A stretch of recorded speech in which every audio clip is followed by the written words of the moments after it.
เพื่ออยู่หาไปจันกับมดไล่อยู่ทุกคน แต่ว่าไม่จันว่าฝนมันตกแห้งทุกคนเนาะคนก็แบบบ่ค่อยมาสิคนก็แบบบ่ได้มาเลาะมาซื้อก็เลยว่าถ้าอู้มาก็ซะถ้าไว้ตัวมาก่อนเนาะแล้ว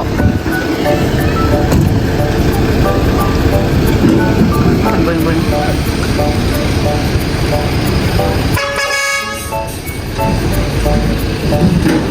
โอ้ขึ้นง่ายโอ้เสือคาดเลย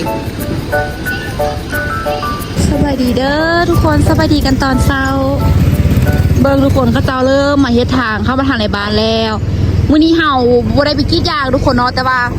สิออกไปตลาดเอาไปตลาดแต่เช้าไปซื้อเครื่องให้แม่จันเนาะว่ามันก็จะจกกันลงกันเนาะจะหานะลงเลยพุ่นน่ะโอ้ข้างนอกคนบ่ต้องขึ้นเลยเนาะเป็นมือเลยว่าจะขึ้นลานเลยเนาะ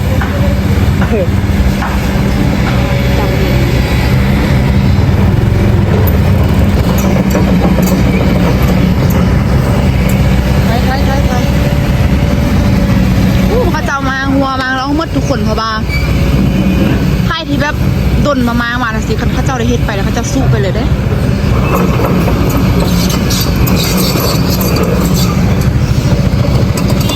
เป็นบ่ให้เข้าไปเห็นไหม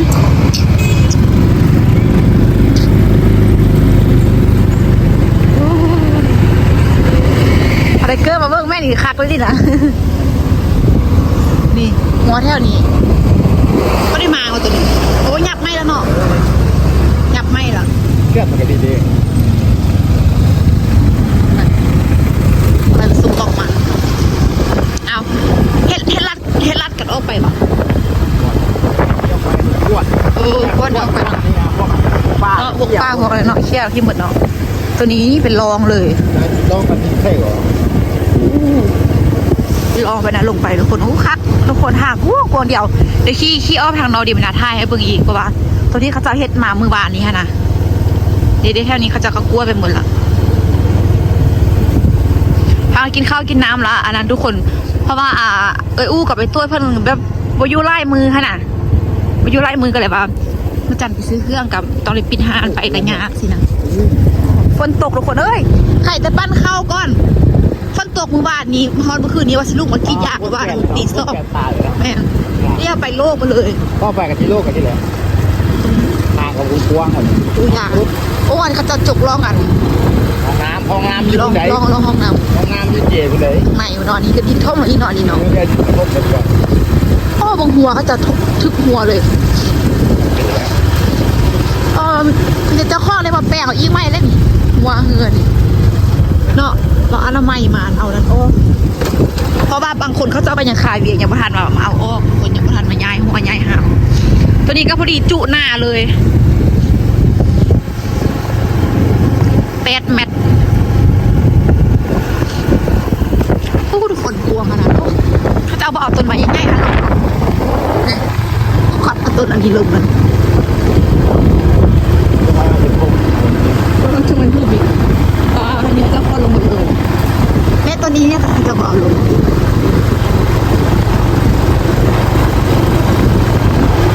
หาลงหมดไปเนาะนี่เนาะเป็นตลอดเลยคักขนาดเป็นทุกคนเลยท่วงดีขนาดเพื่อนแทบรถอันนี้เขาจะควัดดินควัดนั่นเด้เขาจะควัดดินมันยังแบบดักลาเบ็ดได้เลยนะเจ็ดเบ็ดดักลาปลาก็บังตองตัวนี้เลยค่ะมาเอากินตลอดทุกคนเลยเขาจะควัดลงทางนึงแบบคักขนาดเลยวางคักได้ใจขนาดเนาะวางได้ใจขนาดทุกคนเดี๋ยวรอตัวนี้เขาจะขุดลงเลยเจือสูงๆเนาะหัวเนาะจับหัวเลยเนาะก็บอกว่ากระจำแล้วแหละนี่หัวนี่ฝนมาอีกแล้วทุกคนเอ้ยตกตั้งแต่เมื่อคืนนี้พุ่นน่ะพายุเข้าแล้วเนาะเพราะว่าตกแต่12 โมงดึกพอลูกมาเบิ้งฝนบ่สับลูกมาเบิ้งฝนมาสิกี้ยาดิบ่แต่ก็พอมีหน้าว่าไปกี้ดิบ่ฝนคือว่าบ่แห้งสินะแต่เบิ้งส่งคือว่าคือสิตกดนสินะเพราะว่าคันตกดนเหมือนกันลงโปะกันทุกคนทางเบิ้นขนาด กับบ้านแล้วพี่แค่ที่เข้าจะยกออกมาเนี่ยว่าเขามาออก ไม่เงินทางนั้นเลยค่ะที่มันเป็นภูเอามาเราเขาแน่แต่ และโอ้ เดี๋ยวป้าทุกคนยาวเข้าไปห้าไปจันเดี๋ยวไปท่ามาซื้อยังได้เนาะอาการพวกมีนาต้นตากสิออกไปตลาดไปเลย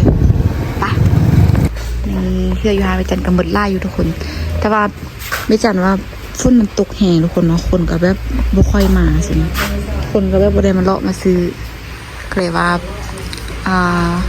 ถ้าเอ้ยอู้มาก็ซะถ้าเอ้ยตัวมาก่อนเนาะถ้าเพิ่นซื้อให้เพิ่นไปซื้อมาสินะเพราะว่ามันฝนกระตุกเลยทุกคนคนก็บ่ค่อยคิดเลาะหรอกคนบ่ค่อยออกมาซื้อเครื่องหรอกมันฝนตกอะนะฝนตกทุกมือเครื่องก็หมดไล่ก่อนแม่เนาะเครื่องก็หมดไล่อยู่เนาะขนมคันนิ่มเนาะขนมคันนิ่มหมดทุกคน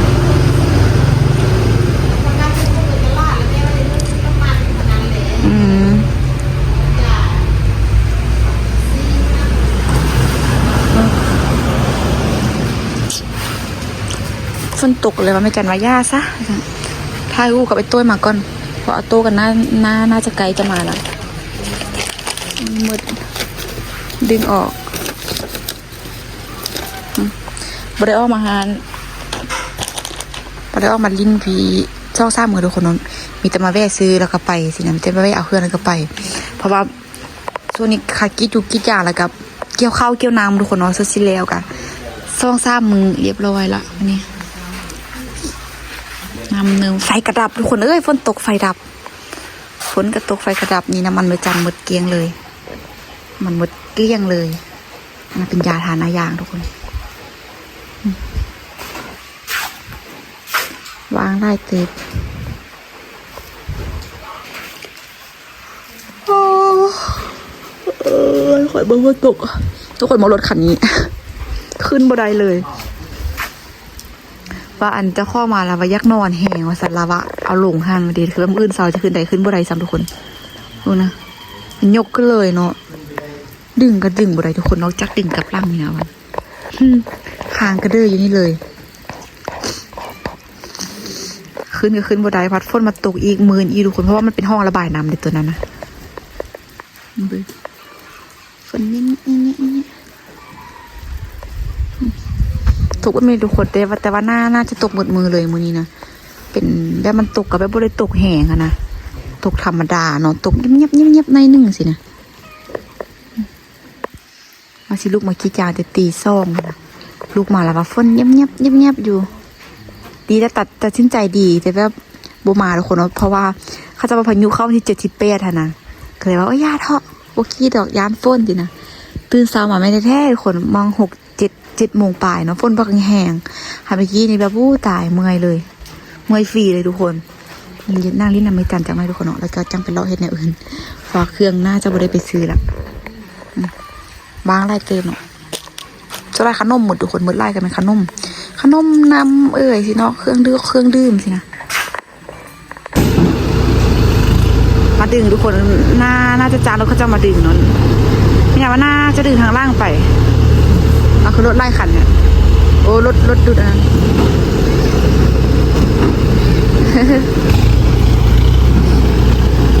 บาชิเซียเงินนะทุกคนเลยคือรุ่นไอ้โต้ไปดึงรถแล้วดึงรถในเดียวทุกคนนอนอย่างแบบเป็นร้านซ่องร้านเลยนะอันนี้เป็นรถอะไรนะที่เบิ้งมันจะขึ้นง่ายอยู่บ่เพราะว่ามันเป็นห้องน้ำเก้าก็เจ้าอีย่างกับแบบฝนมันตกแดดเลยทุกคนเขาพอดีมาที่เจ้าเลยเนาะจะดึง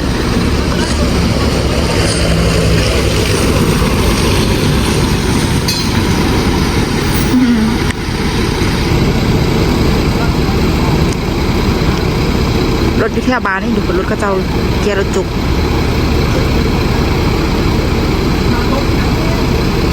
มันเงี้ยงลงเลยขี่มากับสิแคบลงทางนั้นเลยทุกคนเลย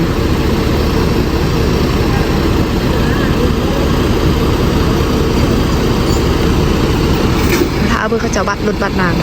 เดินที่เราเบอร์มาสิดึงขึ้นอยู่บ่มันเมินแหงทุกคนแล้ว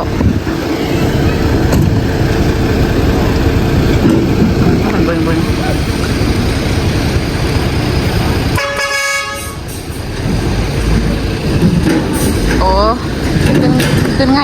สื้อคาดเลยเสื้อคาด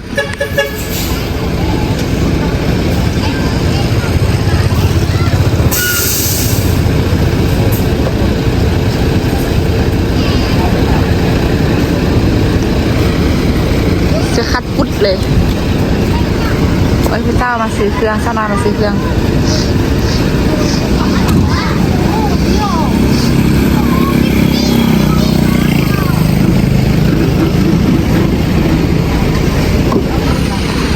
พอเริ่มเสาร์เริ่มคนมาซื้อเครื่องแล้วไปชวนยาได้ยังทุกคนเลยสาวน้อยซื้อขนมใครมือได้ฝนตกแบบไม่ค่อยได้ค่ายเครื่องทุกคนเลย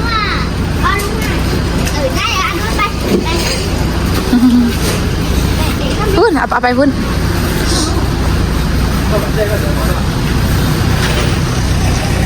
เสื้อคาดเลยรถหนักได้ทุกคนเนาะรถอันนั้นนะมันกระจอกนี่มัดเสือกไว้โซ่ตีไปดิคัดปุ๊ดเลย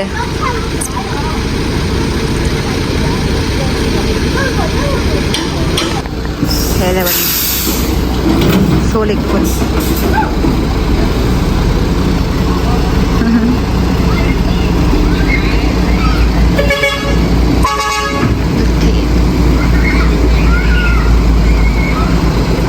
ขึ้นละ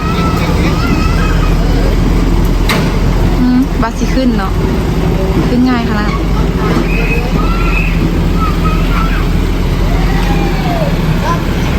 เรียบร้อย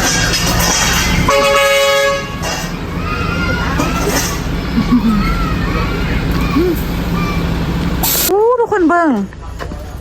สวยจังเลยหมอกอายดินอายนั้นขึ้นคนบริลงไปโต๊ะหินไล่มือแล้วนี่มันนะโต๊ะหินนะบรรยากาศตอนเช้าคนอยู่ล่างบานอูนี่งามเลย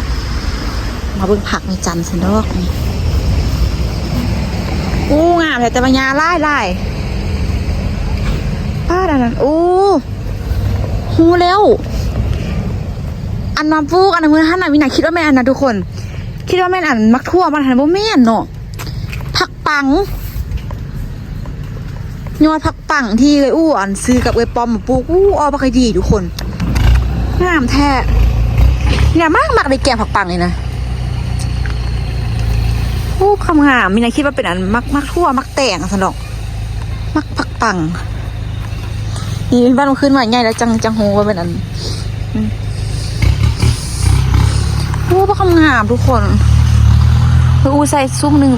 4-5 เม็ดพอนะงามขนาดอันนี้เป็นมักบัวบางหน่อยที่อันนี้บักงามปลายุคือว่าอันไม่กินเลยว่าผักปังมาปลูกแต่ไม่นาบอกว่าปลูกใส่เนาะเบิ่งบ่ออกตอนน้อยนี่ผักนั่นยังบ่ได้ปลูกมันมีอันนี้ไม่จันปลูกยังบ่คือว่าออกคือหญ้านี่แหละปลาทุกคนบ่หญ้าขึ้นเลยขึ้นว่ะห้อมปอไม่จันหญ้าขึ้นบักอะไรอันนั้นผักกาด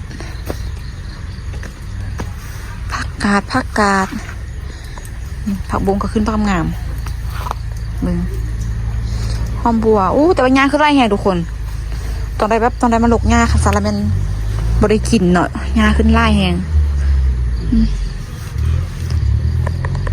งามคือว่ารู้สึกดิอึดติ๊กก็มาหดน้ำอยู่พวก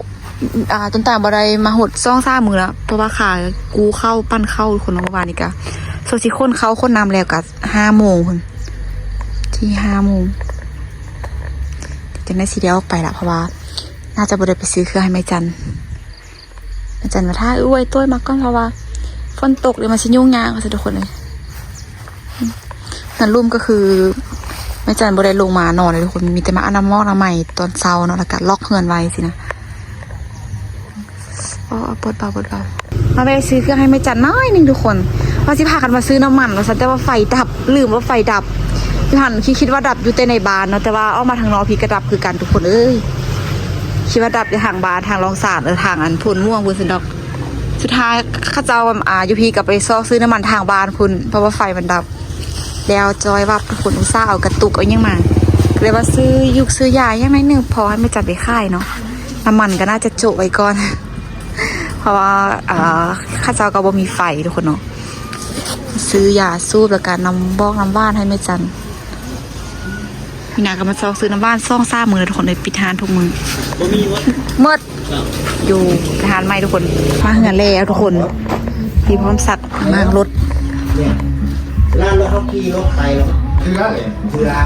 ธรรมดาเขาต้องตัดตัวนี้ตัดขอบตัวนี้ตัดออกเลยให้มันอยู่เทิงเลยนะให้มันนอนอยู่เทิง วายบ่เนาะ อยู่ตรงนี้ต้องให้มันคูดลงสิ อันนี้มันลงมากลมตัวนี้แล้วมัน วายหมันเลย ธรรมดาแค่ไรเลยเขาต้องได้แต่งมันตัดอะไรเลยเขาต้องตัดทีนี้ให้มันยอมอยู่เทิงนี้เอาแล้วมันบอกน็อตมันคล้ายเลย นัดล่มอ่ะ ตอนเราขี้ตอนนั้นพัดบอดังเฮงไปนั่นเนาะตอนทำมากับบ้าน เศร้าเลย เอาอะไรเนี่ย พอมุ่นเขาอันวะ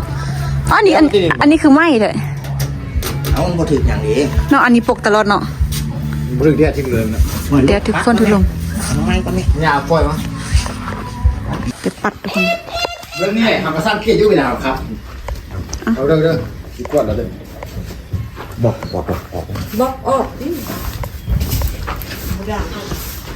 แองอ่ะ กินรถเนี่ยสบายนะ เฮ้ยชิว บอกพกบ่ได้โจรมาเขียนเนี่ยกินข้าวเขียนว่ะ เป็นบ้า ย่างไปมากมือขี้ไป ไปแล้วพวกเอามือขี้ไปไฟหายตลอดเป็นบ้าจะมาว่าเขาถามหรือเครียดเลย เขียนรูปนั่นรูปนี่ตลอด มันไม่ละเครียดเองนะเพราะว่าเขาจะไปเครียดรถชอบไม่ ตั้งนี่ที่แม่นไล่ขึ้นเบิ่งดูหามไล่ขึ้นเดี๋ยวมันคลายเอาบอกไล่ขึ้นเบิ่ง เตะแต่มันดังอยู่ทุกคนเอ็ดไง เช้าแล้วกันแล้วนี่ บริได้ยินแล้วเนาะบริเนาะบริได้ยินยังล่ะบริได้อ้อไปขี่ตัวหนูได้ทุกคนเลยบ่ค่อยมีให้ได้อยู่เหือนได้บ่ค่อยได้ขี่ไปหันไปนี่มีแต่ขี่อ้อไปส่งไทเกอร์ขี่อ้อไปส่งไทเกอร์ไปไกลสุดกันเลย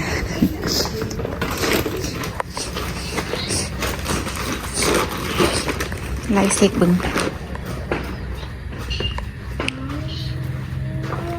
ไล่ขึ้นเบิ่ง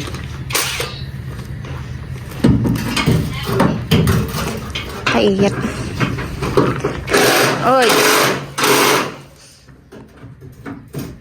ซื้อเครื่องให้แม่แจงกับบไดย่างสำหรับทุกคนเอ้ยไฟฟ้ากระดับน้ำมันกับบไดจะสู้กับบ่มีจักรานเลย แน่นวะ ตัวเดียวนั่นแหละ บ่มีจักรานเลยเอาอันนี้ นี่ เอาอันนี้ขึ้น แต่ว่าพระเจ้าโบเฮ็ดไปทำอิฐนะธรรมดาเขาชื่อรถไม้แหละเขาได้ใส่ตัวนี้ให้เฮาเนาะบัดนี้เฮาละให้เขาตัดให้เลย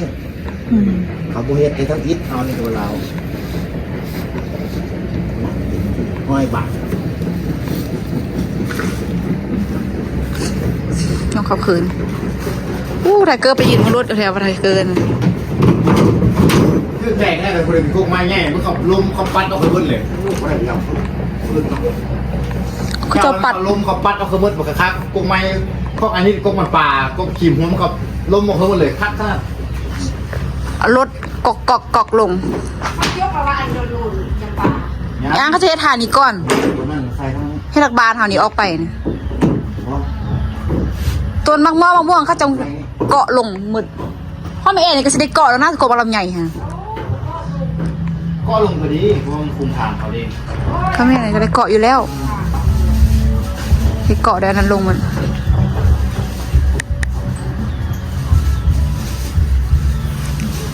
เป็นน็อตเป็นเมื่อไทเกอร์มาเคี่ยนนี่ใส่บุเมื่อไทเกอร์มาเต็มมัน เอาโลกเบิ่งเขาเอานี่เอามันดังอยู่ เรียกว่าเต็มมาเคี่ยน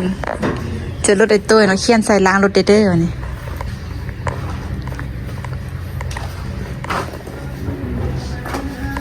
โอ้โหเดี๋ยวเปิดเพลงแหงแทะ เนี่ยเห็นบอก ตอก เวลาเราขี่ไปแล้วมันจะเทือนนะ แม่เนาะ กัดนะก็เอากัดขอบตัวนี้แล้วมันมาอยู่เทิงดิมันบกกัดบัดนี่ มันทู่ไปทู่มาอยู่ มันถูไปถูมาเดี๋ยวนี้เอาเก็บบ่ทันแล้ว วายหมดละ อืม วายหมดเลยทุกคนเลยให้ถ้าอันนี้ปกไว้ตลอด แต่ว่ามันก็เสียทุกคนเนาะมันหัดเบาออก ตัวห้านโยนอยู่กระเจนะคะว่า ครับสบาย อันนี้อันบักดำมันว่าโอ้งูอันนี้แข็งทนเติบเนาะสามารถยกกลับบ้านขึ้นได้โอ้ ก็เลย กินพวกนี้แล้วผมจีงูแล้วมันรับน้ำหนักก็ได้หน่อย ตุนมีแต่มันเซ็กมันดังซื้อทุกคนมันบริเป็นในขี้ปกติหมดน็อตมันขายซื้อ 4-5 เดือนหรือถ้าคนมันนี่4-5 เดือนเขาต้องได้มั่างออกเบิดก่อนพวกกระบะนี่มั่างออกละล่าง มันจังบุขึ้นพรีเมียม แม่เนาะ เพราะว่าฝังไว้ยังทีมันจะกินพรีเมียมดิกูลังคนที่บอกเลย มันเปื้อน บอกเลยมันจะกินพรีเมียมข้างในเขาบุ้ง มันเปื้อนมันแซ่บแต่ของเขายังไหม้อยู่เลยนะงามอยู่เนาะยังไหม้งามอยู่ มันขึ้นสนิมแล้วเขาบุ้งส่วนมากมันขึ้นสนิมแล้วคนบุ้งเพราะเขาบุกเคยมาเชื่อดิธรรมดาเขาต้องไปถอดดึงถอดทำความสะอาดแล้วก็ให้มันแห้งแล้วก็ปอกพื้น เช็ดมัน ให้มันแน่นเด้อ เร็วไปขี่โดนแล้วทุกคน ก็เป็นมากรถ ไปยืนอยู่พุ่นยืนอยู่เงื่อนไปแอร์พุ่นนะ ฟ้า มักแห้งเอิญสวากวางอยู่เขาเจ้าเกาะนั้นลงเด้เกาะต้นมอกต้นไม้ลงกวางคักทุกคนทางนะคักขนาด ใช่ไหมไง มันก็เจ้าพากันมาหัวออกหมดเลยคันบมามันก็จะทึบขี้ดินใส่น่ะ เช้าแล้วครับ ทึบขี้ดินใส่เพื่อได้มาประทันผู้การเห็นกินย่างนี่หรือมันย่างนำพร้อม ธรรมดาเอาแหวนห้องอีกครับแหวนมันก็ห้อง2 ตัวแล้ว เพื่อจะพี่จะไปเกี่ยวข้าวก็ไม่ได้ไปทุกคนฝนตกมาอีกแล้วนี่นะย่ำมาอีกแล้วหมดมือใครว่ามันเข้าแล้วมันแบบบ่แห้ง การ เนาะ ไปเปิดทานรถฝนตกไม่น้ำทางมันเขา บ่แห้งว่ะ กัดมุม ตัดมาลงเตาเลย มุมไว้ห้าม ง่ายๆเลยหมด อันนั้นอันนี้อันนาคันนี้นานะเขาเจ้า แต่ว่าไม่ของเขาซื้อเขาก็จะเอาก่อน แม่นเลยจะแห้งมันตัดไม้ตลอดพวกนั้นให้เอาไม้ตลอดต้นมันก็ง่ายหรอกกุกตินปิดอันนั้นนะจะตัดลง ทางโล่งเลยเนาะเลี้ยวไปบนทางโล่งหมดเลย เรียบร้อยเสร็จแล้ว เดี๋ยวเจะน่าจะไปเปิดทางนะคุณกล้าไปย่างโอ้เปิดเพลงซื้อบล็อกมาโดยเฉพาะเลยคนในรถมีข้าวแจ๊ครบเบิดเนาะเวลาไปท่านไปนี่มาหากระเซกเองเห็นยังเองเพราะว่าเข้าห้านได้เนี่ยมันกระเซียงกันไล่ทุกคนเพราะว่าเข้าห้านกระเซียงกันไล่เลยเบื้องนั้นนึงกระเซียงกันไล่มีเห่าแบบบัสเต็กเขายังเองสินะเดี๋ยวจากนายซีไปอันนั้นทุกคนเอาไปแกะทานคลิปหน้าซะทุกคนถ้าเบิ่งคลิปหน้าซีไปจกทานออกเพราะว่าโดนละเอาข้าวเผาเลยแต่ตอนน้องตุกมาบนเนาะความสักน้องตุกเอาข้าวเผาไปแกะออกใส่ปอกใส่เป่าเพราะว่าถ้าเราก็เริ่มหมดละถ้าเราก็เริ่มหมดละซื้อน้ำว่านไปให้แม่จันได้แต่น้ำว่านทุกคนปานว่าตั้งใจไปซื้อน้ำว่านนั่นละเครื่องยังไม่ได้จากอันไปพอดีไปถึงมือไฟดับซื้ออย่างกับบ่ได้น้ำมันกับคนกับไปท่าซื้อเต็มคนไปท่าซื้อน้ำมันเต็ม ไปดับเนาะ โอ้ตั้ง4 โมงแล้วเขาจะว่าไฟดับนะทุกคนเลย4 โมงคนจะมานะตึบเลยตัวกับว่า4 โมงคือวันนี้เขาจะแจ้งยังมาเลยเนาะซื้อรถดับเลยเนาะซื้อกับแบบดับมาเลยสินะแจ้งไม่นานก็จะได้ซากขั้นซากนี้ไปได้อันนี้ไฟกับไม่มี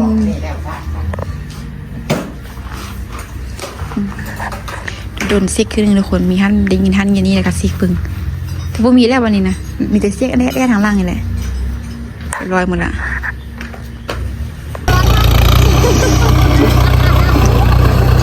เบื้องอันนี้ต่อทุกคนว่าเขาจะดูดมาไกลละจะดูดมาไกลขนาดละ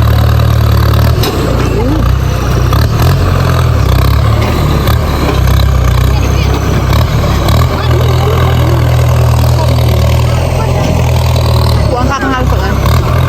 อันนี้เป็นดินของนาซ่าทุกคนเนาะนี่ก็คือได้น้ำหัวออกหมดเลยเพราะว่าผลิตมันจุหัวเลยนะพูดเลยนั่นนะเข้าไปทางวัดพูดทุกคนอ้อมไปวัดคุณ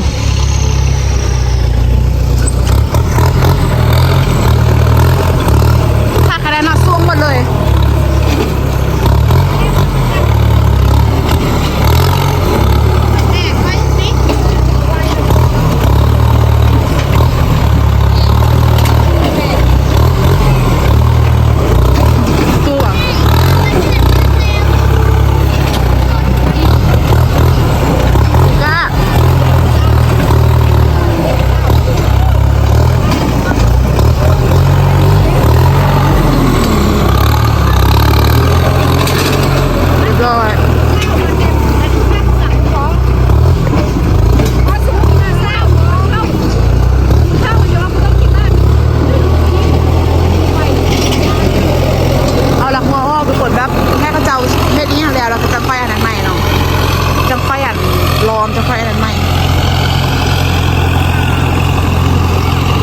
เขาจะมาสู้ไหมยังไรซื้อทุกคนว่าสู้สิได้เห็ด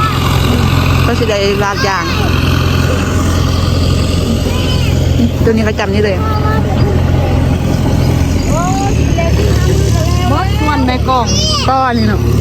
ในกล่องให้จำเลยเนาะในกล่องให้จำเหื่อนเลยหัวลกเอาห้อมหัวมันรีจุเลย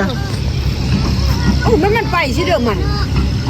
เมื่อวานต้องทำเห็นพี่น้องมันข้ามไปชื่อนี้บ่ได้บ่แล้ว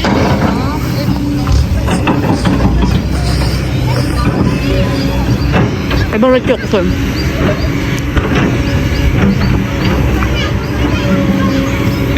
นอกพอดีจำเหื่อนเขาเจ้าเลยนี่ตัวนี้ก็หอยรถเป็ดรถไก่นี่จะคลอดมาเลยห้องน้ำทุกคนห้องระบายน้ำ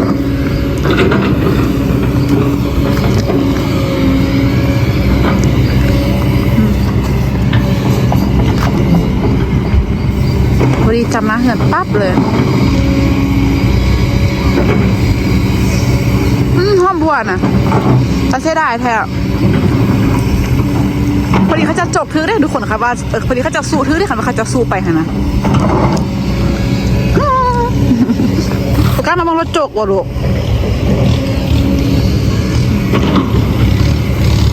โอ้มึงว่าสีไข่ทุกคนมึงขี้มึงคาข้องแม่ไอ้ตอกเพิ่นเอาคนนะนี่แหละได้อย่างนึงก็ต้องเสียอย่างนึงทุกคนเนาะได้แน่เสียแน่ได้ทางไม่กะเสียกับแบบไม่ได้เสียทุกคนมีแต่ดินดอนเนาะน้ำเล็กน้ำน้อยสินะขาปอะไรนี่โอ้ปิ้งไปตะเมาหัวน่ะ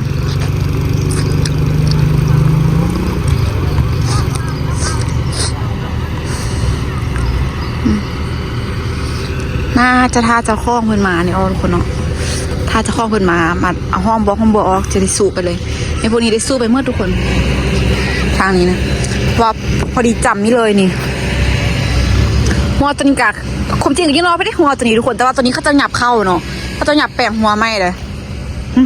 หัวปกติหัวเก้าเขาจะอยู่ท่านี้อุ้ยโอเคหมดหัวเขาจะเอาต้นไม้ลงปักแทนทุกคนข้างหน้าแบบว่าตัวเลยขึ้นห่านเลยตัวเลยขึ้นสับลงเธอละน้อยเนาะเอานี่เกาะลงบัดเดียวเรียบร้อยมีแต่จะคล้องเงินมามีอันเอาไปดีนะมาเลาะมาเฮ็ดฟืนทุกคนเนาะเฮ็ดฟืนเฮ็ดท่านโอ้โหไม่ยังบุ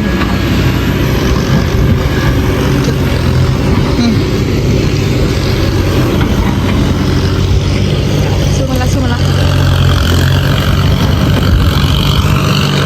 คูก้าไปหม้อได้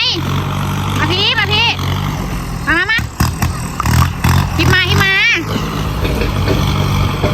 เห็นพ่อเพิ่นได้หน่อยที่เล่นไปห้า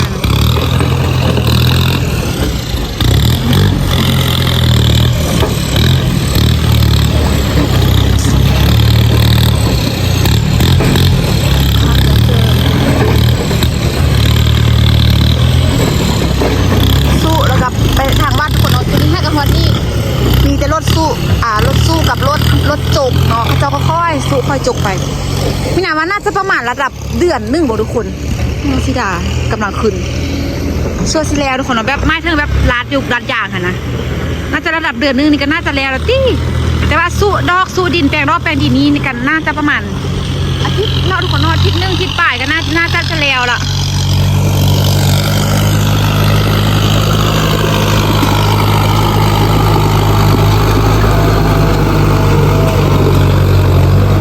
จอมพวกเลยปะ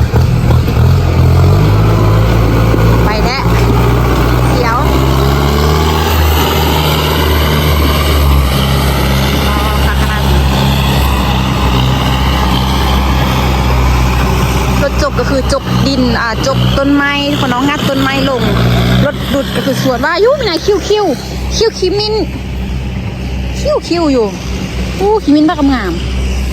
เอาไว้ทาทองเด็กหน่อยพอไปแล้วทุกคนทาปกติทุกคนเบื้องนี้เอาทาปกติสำคัญหน่อยนี่ค่ะนี่ทางตัวไม้นี่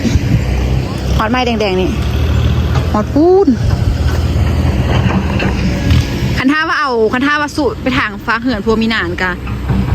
หัวก็น่าจะได้หายทุกคนมีนานวะนะแต่ว่านี้อันเขาจะเฮ็ดไปบ่ฮอดปูนเนาะเขาจะเฮ็ดฮอดอย่างนี้ได้ยังเหล็กซื้อฮอดเลยทุกคนอีกประมาณอีกประมาณอีกประมาณ10 เมตรแหละฮอดเหือนพัวมีนานแต่ว่าเขาจะไปบ่ฮอดเนาะเขาจะว่าสิปลูกให้อยู่ประมาณรอบนึงสินะปลูกให้จากรอบนึงรอบขอแบบให้ปิดที่ดินแดงเนาะมันก็จะสู้จากน้อยทุกคนละกาที่ออกไปเบิ่งจกข้อจกทานเพราะว่าแดดเริ่มออกละมื้อเช้านี้ว่าสิจกฝนมันตกนะแล้วก็กลับมาเบิ่งรถเนาะ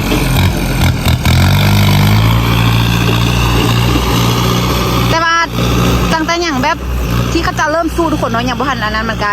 บ่มีรถเนี่ยมาเยี่ยมมันก็ทางก็เปื้อนนิดนึงเพราะว่ามันฝนตกเด้ฝนตกฝนดินแล้วน้ำมันทึกฮะฝนตกฝนดินน้ำมันแล้วเนาะมันทางรถเขียวอีกสินะมันเลยว่าเปื้อนนิดนึงแต่ว่าดินนี่เน้นได้ทุกคนดินนี่เพราะว่ารถใหญ่มันเที่ยวตลอดเนาะรถเขาจะแก้สายเก็บกันก็น่าจะบ่ได้เหยียบไล่มั้ยนะวะคลิปนี้บ่ได้เห็นเจ้าของเลยมาเดี๋ยวซีข้อโตแล้วทุกคนเลยซีไปจบคาดละเดี๋ยวฝากทุกคนกดไลค์กดแชร์กดติดตามเด้อทุกคนเดี๋ยวสำหรับคลิปนี้ซีข้อตัวลาไปก่อนเดี๋ยวไปเจอกันคลิปหน้าเด้อทุกคนเดี๋ยวซีท่าติดตามแบบติดตามไปเรื่อยๆทุกคนเนาะว่าทางนี้ซีไซเวลาโดนสำหรับเขาเจ้าจังซีเฮ็ดซีลาดอย่างจังซีแบบซีได้ทางงามทุกคนเนาะ